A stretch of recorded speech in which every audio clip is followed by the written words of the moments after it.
Ceann Comhairle agus tá ceisio géirí fáil amach ó an ara céanú a bheits plán cuimhneach tarthála an bailach roing tar éis COVID-19 mada leis an Gaeilge agus an Gaeltacht agus na pobl atá cánaí orthins na ceantarcha sin céanú a bheicimid an plán sin ón rialtas.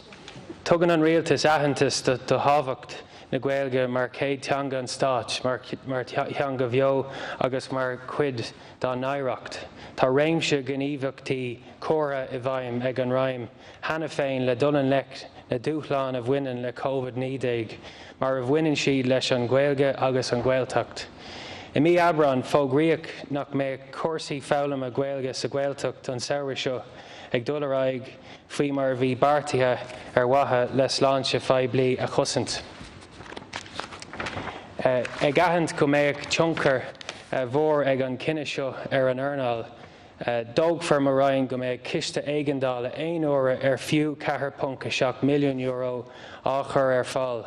Is beart 1 euro é a bhfuil mar aim aige inmharánacht leanúnach na Harnála a chinú agus dá réir ligean don Earnáil leanúnt ar aghaidh chun chur leis an iarracht chórasach atá a déanamh chun taú leis an Gaeilge agus leis na réigiún Gaeltachta dá réir chuspóirí ilgabhálacha an strátéis 20 bliain don Gaeilge 2010 go 2030.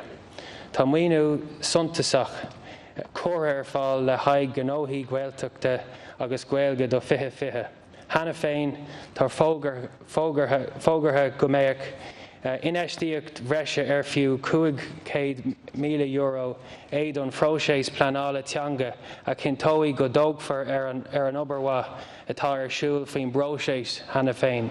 Ardú de milliún euro nó 1 faoingéad ar sholáthar Capital Údras na Gaeltachta chun chur tuile lena chumas a chlór-obaire a chur chun cín ar leas na Gaeltachta agus 200 míle euro breise do bhéanú na ggóir chumann Gaeltachta.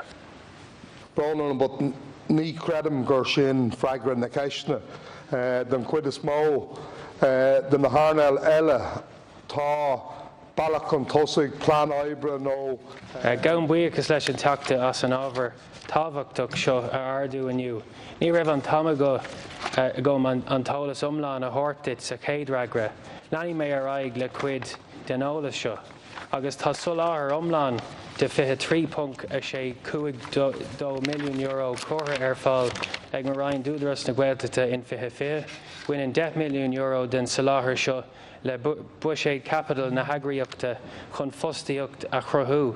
Sa bhreis ar sin tá ciste suas le 10.4 milliún euro san iomlán córa ar fáil don Údras faoin giste achanúint agus ferbert túthe chumá leis an giste ferbert fan tríochta réigiúnaí le 2 bliain anuas.